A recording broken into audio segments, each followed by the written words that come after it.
3, 2, 1. I didn't expect it to do that. I was just off. Go ahead. Yeah? Ready? We're good. Yeah? Okay. I'm joined here today by the artist and film producer, Mr. Charlie Ahearn. Thank you very much for your time, Thanks, sir. Steve, and what for a beautiful studio that Thank you have you. here in New York. Thank you. So, where do we begin? We've got a lot of things coming up in the pipeline that we're very much looking forward to. We have an installation coming up in September across October of your wonderful artworks. Nice. And you're also going to be going to the London Film Festival with your wonderful film, Wild Style. Thank you. Before we get into that moment and Yes. talk about the project or projects, let's take it right to the beginning. Okay. Wild Style is a very famous film from 1983 Yes. and got some very iconic people in there. Lee Quinones being one of them. Fab Fire Freddy, Lady Pink, Days and Crash, and the list goes on. Yes. When you were coming up with this concept or this idea to make this wonderful documentary film, who was included in that conversation? Did you come up with the idea on your own, or did you have a series of people? It was a conversation that I had with Fab, which he likes to call himself Fab these days, Fab Five Freddy, which happened at the Times Square show, which we have paintings here that are indicative of that moment. Mm-hmm. Fred was talking to me about, you know, wouldn't it be great to make a film that included what was happening on the trains with what was happening in hip hop? And we were discussing it in terms of my involvement in the Bronx and what was going on there. And we immediately were also talking about Lee, because when I was imagining it, I had been thinking about trying to make a film with Lee for about 3 years at that point, from 1978, 79, and 80. Because I was making a film, a Super 8 Kung Fu movie in Lee's neighborhood, where all his massive, like Howard the Duck mural and other things were located in the Lower East Side on Madison Street. So I immediately was thinking of Lee Quinones. Okay. Lee was not standing there when we were talking. It was just the two of us. But Lee was the subject of our discussion.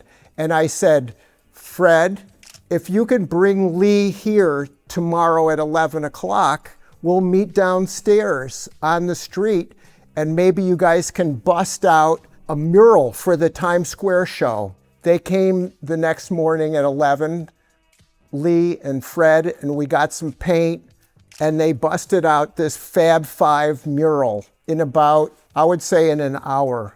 And I remember at that moment thinking, the money that I'm spending for paint here is the first money being spent on this feature film, which may or may not have been called Wild Style at that point. But the important thing was that we were making a film together. Fred, me, and Lee, because Lee is Lee. You know, Lee never really agrees to anything. He's always in the shadow a little bit. So that was June of 1980. And by, I would say, in a matter of weeks, I was going up to the Bronx with or without Fred. We went both together at one point to an outdoor jam in the Bronx, where I was approached by Busy Bee. Chief Rocker Busy Bee came up to me and said, "What's up?" And I said, "I'm Charlie Ahearn. I'm making a movie about the hip hop scene." And he put his arm around me like this, and he takes me out to where the microphone is, and there's a small crowd there. And he says, "This here's my producer, Charlie Ahearn, and we're making a movie about the hip hop scene." That's how it started. Incredible. So I was going to mention that was a week after I talked to Fred. Okay. I was going to mention the film isn't just about graffiti street art. It is very much about the inclusion of hip hop, MC, breakdancing, and then the graffiti and subway scene. And it was probably the first film of its kind to really be highlighting and shining a torch on that movement. No doubt about that. Yeah. That's true. And question, why did you call it Wild Style? That's a good question. And the thing is that everyone at the time when I was discussing with people in around this scene, all the people involved in hip hop were also graffiti writers. Okay. They were all tagged with their markers or spray cans or whatever. And the first thing on people's lips was Wild Style. It was being mentioned as a description. That is Wild Style, meaning that it has these mechanical letters that are dancing around each other. The shapes are very violent. They look like sword play or something like that. And so Wild Style referred to the kind of lettering that people thought was the highest level of where graffiti had gone to that point. Wild Style seemed like the only way to go with the name of the movie. Okay. And when it launched, 1983, within that first year or two, as the producer, as the director, someone that was making it, living and breathing it, and also you're an artist as well, what kind of impact did you feel it had on the community? Well, let's say there were stages, but the opening of Wild Style in Times Square had lines around the block to get into this theater, and the theater immediately, was showing it on one screen, and immediately they dumped the other screenings that were there, and they started showing it on all three screens. And Lee Quinones told me this story about coming into Times Square with he was driving a car, as Lee often did, and he was coming up Broadway, and as he was passing the line of kids trying to go into the movie, they were going, "Zorro! Zorro!" They were pointing at Lee and saying Zorro, which meant this audience has already seen the movie, and they don't know who Lee Quinones is. They know that he's in the movie and he's playing Zorro, and he said he just had to get out of there, so he floored it and left. So that's a funny story, isn't it? Yeah. Why did you call him Zorro and didn't call him by his actual real name? It was a gas to call him Zorro because the Zorro was a known character who left his Z everywhere. So Z was like his mark. He'd just leave his Zorro Z, and the police were out to get him, and he was an outlaw, and so it was a joke. It was really funny, I thought, to call him Zorro because it's so dumb. That's what makes jokes, right? Yeah. and getting people like Lady Pink, who's an uber important artist. Now, the thing is, Lady Pink is a very, very rare person. She was a dedicated graffiti writer, even though she was 16 years old when I met her, and I took pictures of her, and everything that I did with the movie was taking pictures, So I had a picture of Lady Pink with all these young graffiti writers, teenagers, passing their black books around. And that picture, I said, there she is. She's got her crew. This is all in my head. This is like, she's the center of this scene or something like that. So, we called her Rose, which was like pink. And let's face it, it was a way to incorporate her. And Lee saw the same thing I saw. That sense of these two meeting and getting together was part of history. Yeah. That's what I'm trying to say. And that I saw it, he saw it, she definitely saw it. So it was like, it was the worst thing to do. It's like calling him Zorro. It's like, you're going to have a graffiti movie and there's a romance in the middle of the graffiti movie. That is the worst, stupidest idea for a movie. All the graffiti writers are going to hate that. They're macho, those young graffiti writers. Well, the rest is history. It certainly is. Is it true that Mr. Dondi White stepped in for a scene to play Zorro?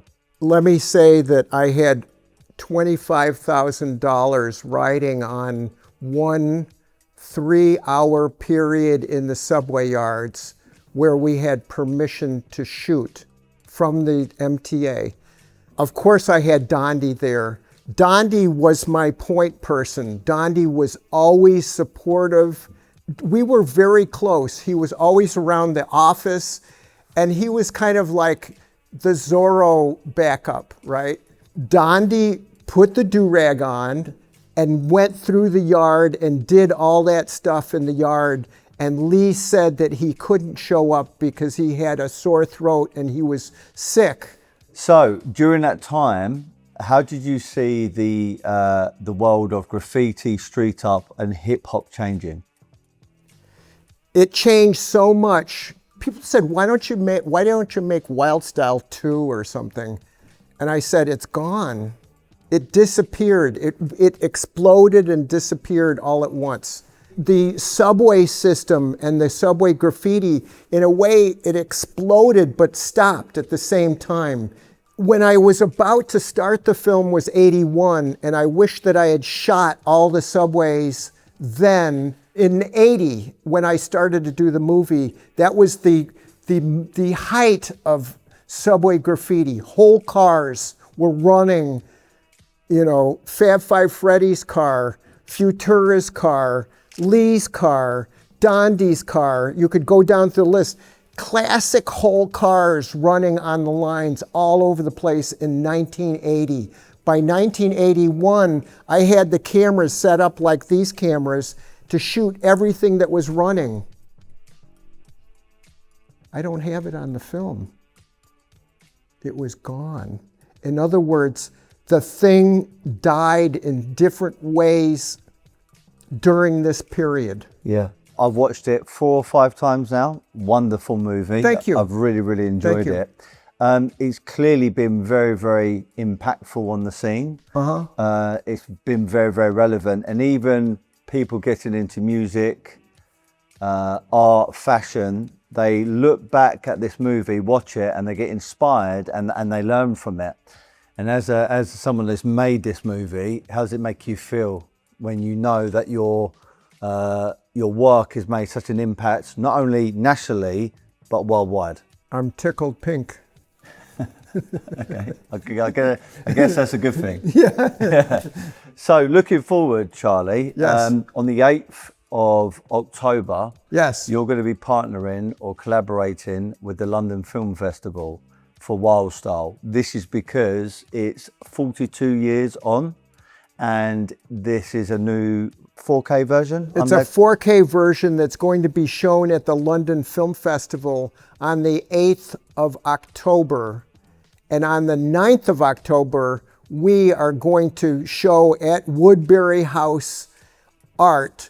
We're going to show a slew of paintings that we have. Actually, we have all the paintings hanging up in this room, if you can believe that. I know after this conversation, we're going to do a studio walk and talk. Yes. Just so the audience has a bit of understanding. So your artworks are going to be installed at Woodbury House at the back end of September, and we're going to be having a closing party on the 9th of October with the last final day for the audience. Finally, after the... On the 10th. Yes.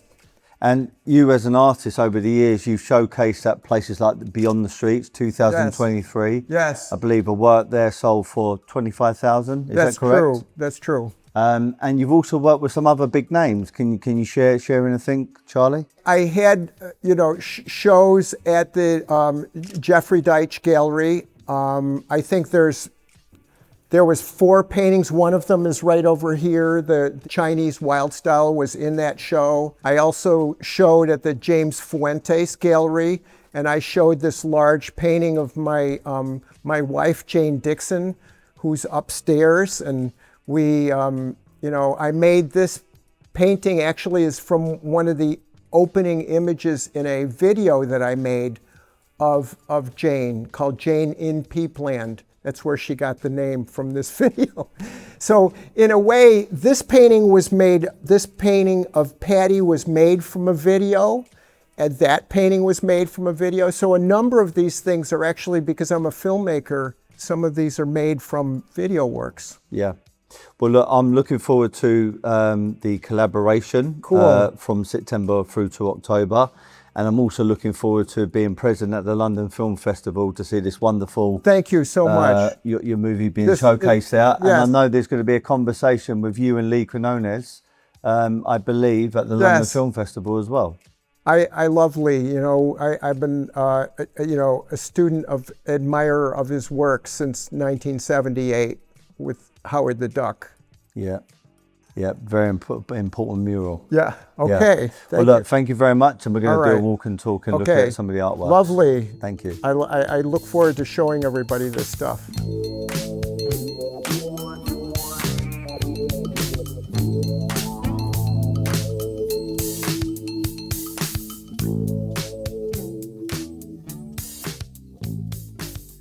Okay, so we are here at Charlie Ahearn's studio. We're about to walk around and look at all of these wonderful paintings which are connected to Wild Style. So Wild Style is a movie that you shot on film. Sure. And this is basically a interactive, tangible version of that wonderful movie that you made. From a surface point of view, the paintings are bold, they're striking, they're detailed, intricate and wonderful. But I want to get an in-depth kind of knowledge from your good self, explaining the technique, the thought process behind it, and that very, very important moment in time. Yes. So, starting off with the biggest work over here, could you tell us a little bit about the title and how you came up with this artwork? So this is MC Dada Rock, who was one of the stars of MCs of Wild Style. I came upon Dada Rock. He showed me his bedroom flyer collection. And you can see right here, there's a clock here. This is the bedboard.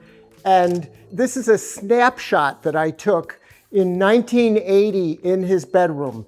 And I was completely interested in trying to find a way to bring this into a painting form so I could show people. So I began with this picture right here, and it says 2016 on the back of it. And if you looked up close, you could actually read some of those flyers. But I was kind of frustrated that you couldn't read more of the flyers, that some of them were just not that visible. And so I tried to think of a way that the flyers could be completely legible, which was to get a collection of the flyers themselves that are on this painting and hang them on a wall in the same order. And we shot a high-res photograph of that wall and in black and white. And these flyers were then broken up into several silkscreen, because a silkscreen can only have about this much space, like there's a border there for the silkscreen. And this took 5 silkscreens pulling to get this image of all these flyers. So what we end up having is a complete image of the flyers it's a snapshot of that moment in time of his personal experience with being in the center of hip hop at a moment before anyone discovered it, before people started to really, and it changed greatly in the next 2 years. This all disappeared. So I want to go on to show some other paintings here that I have that could help explain this and all of this and how it led to making Wild Style. Here is a painting that I call The World of Hip Hop circa 1979. And you may wonder, why 79? First of all, I wasn't in the Bronx in 1979, but it was the year that the first record was made, very late in the year 79.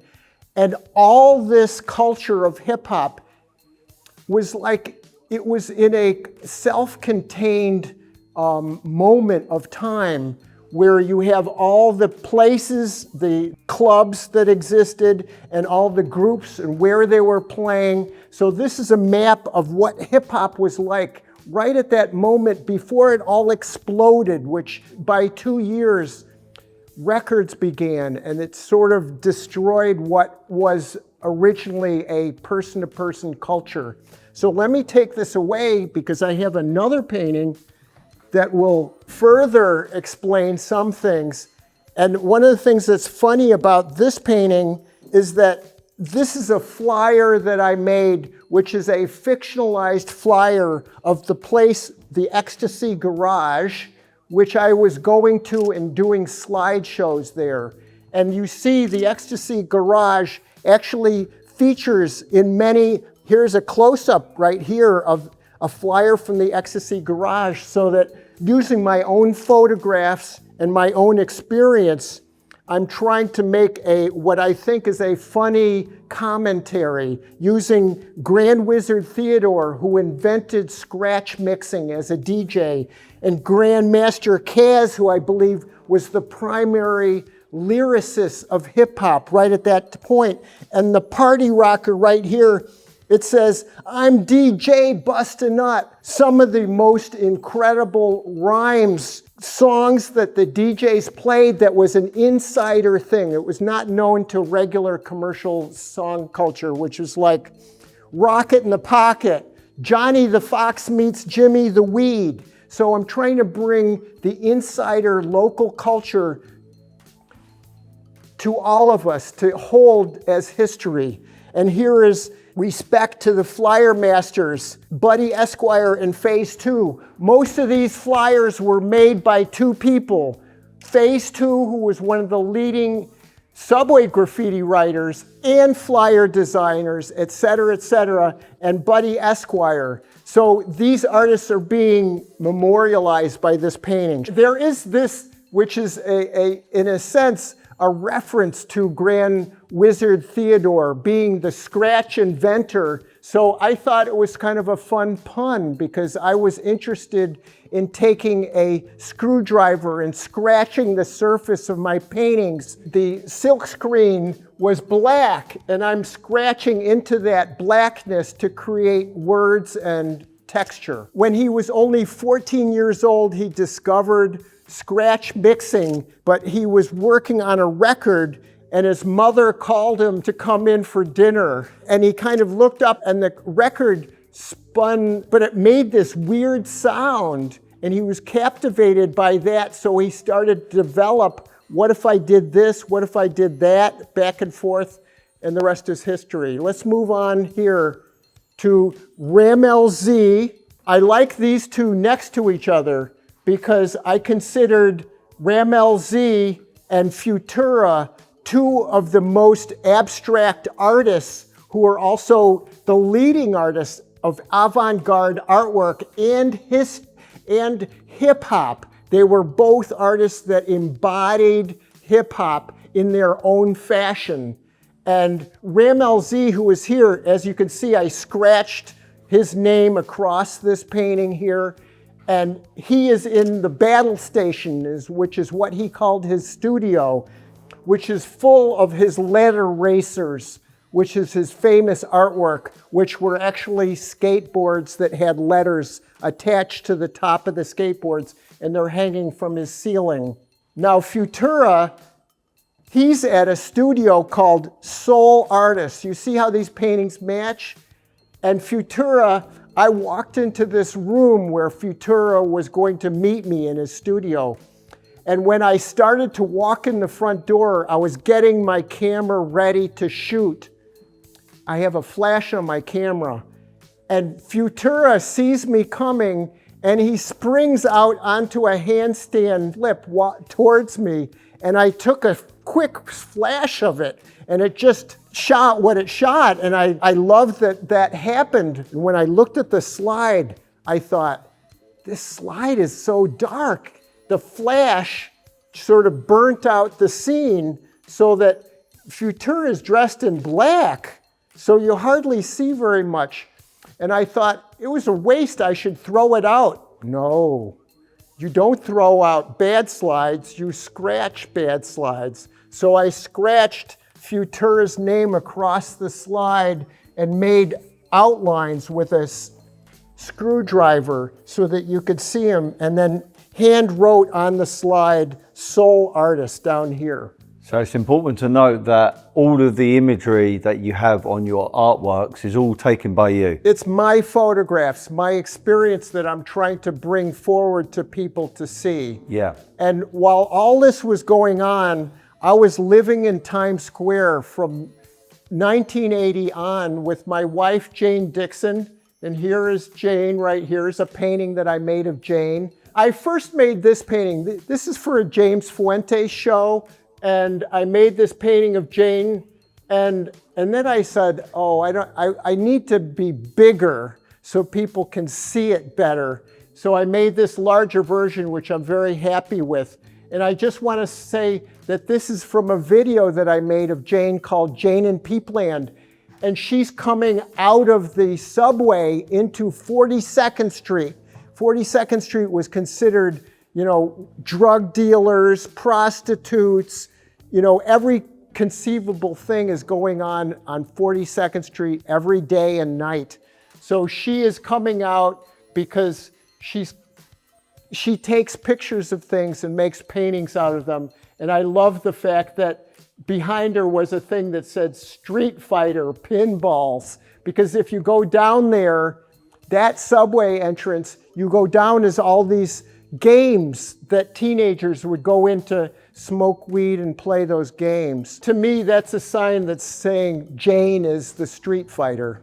What can I say? And where we lived in Times Square, we lived right down the street in Times Square, and this was right across the street from where we lived. It was Adonis, and it says, for adults only. We're gonna guess what kind of movie house this is. And I made it for this show that I'm doing in London. This was specifically made for London.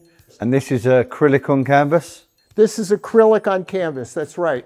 In a way, a lot of what I did and who I am began from this thing called the Times Square show that was done in 1980 in Times Square.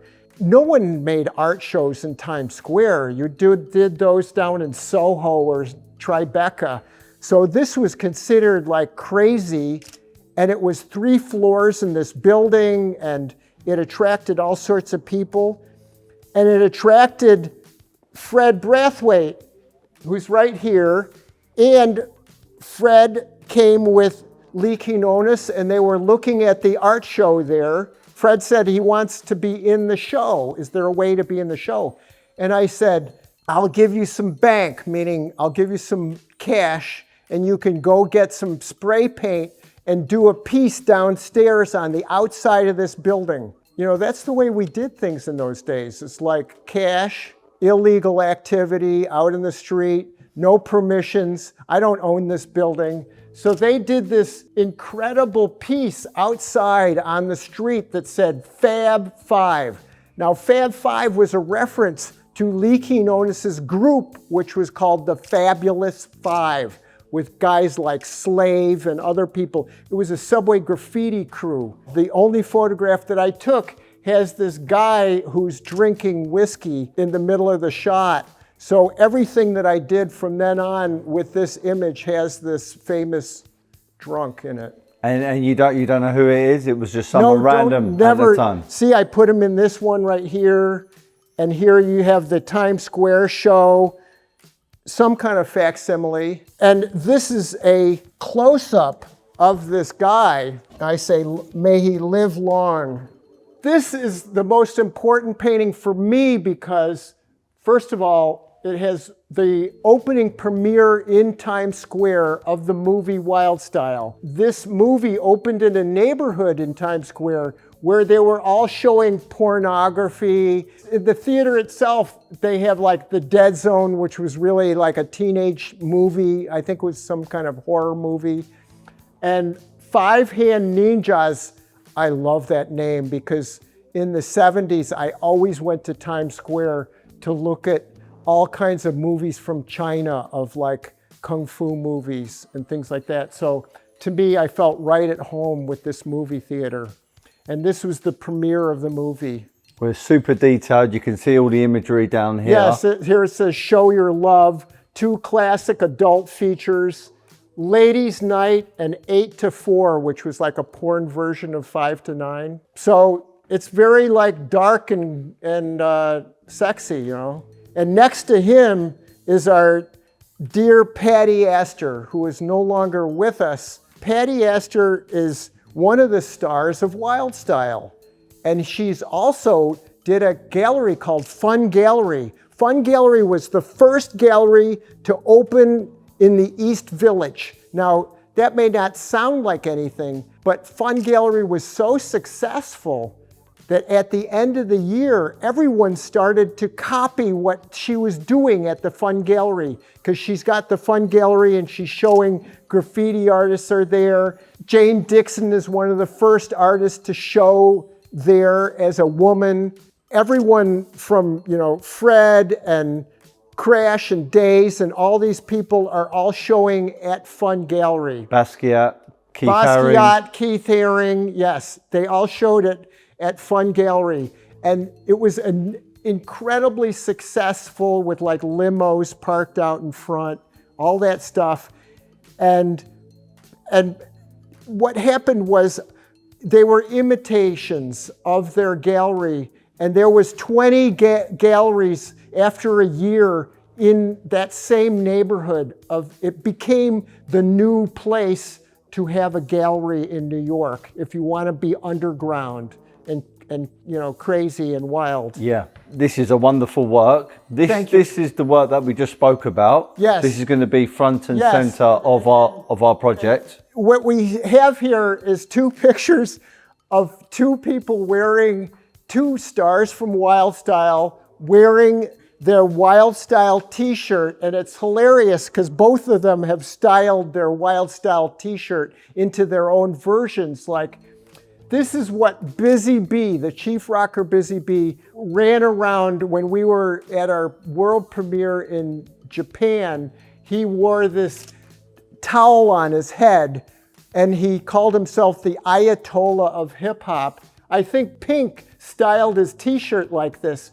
To him, he was being punk rock. That's how he was in Japan on the world tour. Is it referencing the book that you have? Well, it is more than referencing. I'm basically using the book as a kind of model for a painting. When I was making paintings for the Woodbury House show, I was coming up with ideas that referenced things that happened with Wild Style, different periods. So I wanted to make a painting that sort of worked with that, but didn't really make a facsimile of it. Instead, I messed with the colors and everything to make it different. Wonderful. What are these guys doing in the background? Are they well, graffiti that's artists? actually, this is Revolt, and this is Sharp. Okay. You know, those are the 2 artists that were painting it, and that's the scale that it was. Wow. But you see that it's painted in a rather primitive fashion, which I'm hoping to emulate. Okay, it's wonderful work.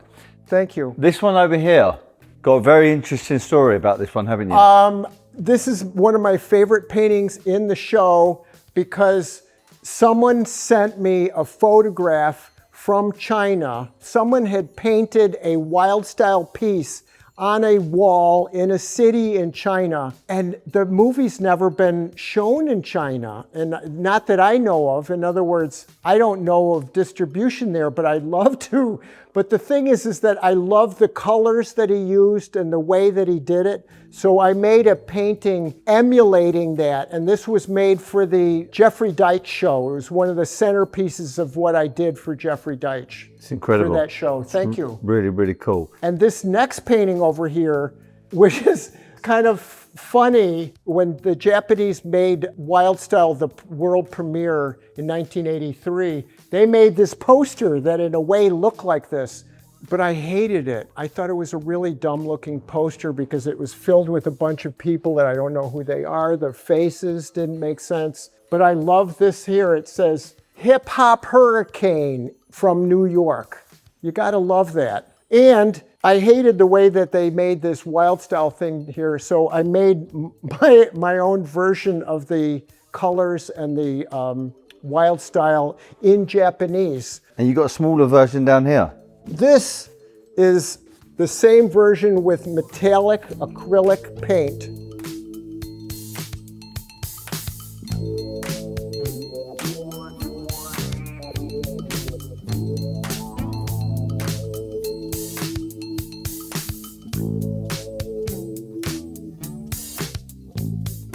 So we've now come round to the front of the house into another part of your studio. Yes. And we have 3 wonderful paintings in here, or four if you include this one. We've got some pictures up on the wall. So let's talk about the pictures. Are these the inspiration behind the paintings? Right. Like the painting that I did of Patty that we saw in the other room was a conglomeration from a videotape that was shot in Japan from 1983. And as you see from these pictures, none of these pictures really look like the painting, but I used, like this, you can see that I used her figure right here, the way it looks, and I married it to this background right here, and that's how I got the painting design. And all these images that you're seeing here are collections from photographs that I've taken in the past. Here's Dondi, Grandmaster Flash, and Fred, and Grandmaster Kaz, etc. Right here, I want to show you a painting that was at the Jeffrey Deitch shows, and it's a painting of the Berlin Wall. And someone sent me a photograph of this. I guess this happens a lot to me. And I was amazed because this is obviously made before we made the wall that gave the movie its logo that we recognize. Instead, whoever painted this painted using the animation that's in the movie. So whoever watched the movie remembered the way the animation looked at the beginning of the movie and painted this huge version onto the Berlin Wall using the Zorro character. You see how he's Zorro, the old-fashioned Zorro, and someone did Spider-Man on the wall, and it says Quick Wizard, which must be a reference to like Theodore as the wizard of DJing. So here's a work that's one of my favorite paintings from the movie. So much detail. It's beautiful. This painting is made from a photograph that I took of my favorite guys in the movie, who are the stick-up guys that had this sawed-off shotgun. And you know, when we were about to shoot this scene at the Dixie, and I want to just say that this is Daze's mural that was on the wall of the Dixie. And these guys had their car parked right next to us. And I brought out this starter pistol, and I was so proud of it because it weighed heavy like a real pistol. And I go to show it to this guy, Pookie, right there. I show him this pistol, and he looks at it and he says, "I'm not using that." I go, "Why? What's wrong?" He said, "That's a pussy gun." So he goes over to his car and he pops the front door of his car. He reaches under the front seat of his car and he pulls out this sawed-off shotgun from under the front seat of the car. You have to understand, this is 1 o'clock at night in the Bronx. I've never met these people before. They are obviously criminal stick-up people from the Bronx, and they're doing a scene which is exactly who they really are. And they say A to the K, A to the motherfucking Z. A to the K. A to the motherfucking Z. Which means this is what they said for real. And what can I say? You gotta love them for that, right? Because it's real. This is such a really, really detailed artwork, but more importantly, with that narrative and story, it's a slice of history. It's so good. It is. Come on, this is the Bronx for real. Beautiful. You know, and here is an image that Lee and Fred were both doing a show downtown someplace. You could see how long ago it was. Look at how, this is before Fred went hip hop. Do you see how he's dressed with a skinny, this is like Mud Club. This is like going to downtown club scene wearing a skinny, everyone wore skinny black ties. And he's got this white coat on, and it's a beautiful recognition of Fab Five Freddy, or as he calls himself, Fab. This is actually where a lot of this artwork was made, in this tiny little room. As you can see, these are my paints out here. The light is coming from the windows. It looks like a small room, but it's made some powerful paintings. It's where the magic happens. Yes. Yeah, wonderful.